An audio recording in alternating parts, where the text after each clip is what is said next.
No hei vaan, olen Tuomas Sillanpää.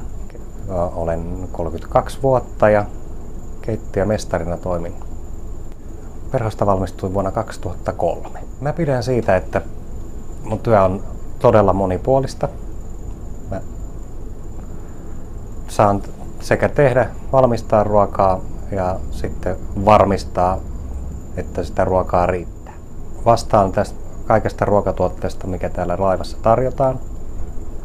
Mun lisäksi meillä on keittiössä 11-12 kokkia ja heidän kanssaan tehdään buffet ja grilli- ja kahvilaruuat sekä henkilökunnan ruuat. No eroa se sillä tavalla, että täällä laivassa kun ollaan töissä, niin ollaan todellakin töissä.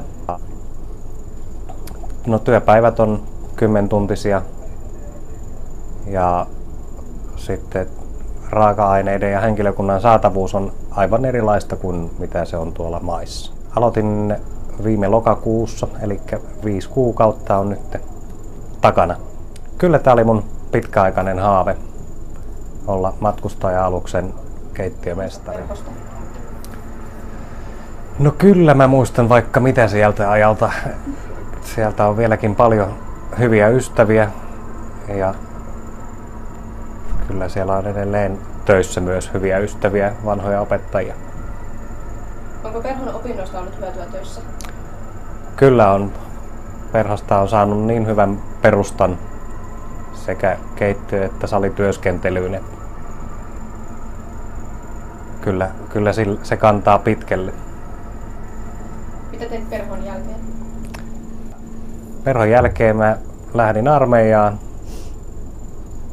Olin miinalaiva Pohjanmaalla siellä keittiössä ja sitten sen jälkeen oikeastaan aika pian menin tuonne Hotel Haagaan, jossa olin 11 vuotta edeten siellä ihan ekstrakokista sitten keittiömestariksi ja päälliköksi. No ei semmoista erityissalaisuutta, täytyy muistaa liikkua, syödä säännöllisesti, niin että energiatasapaino pysyy tasaisena.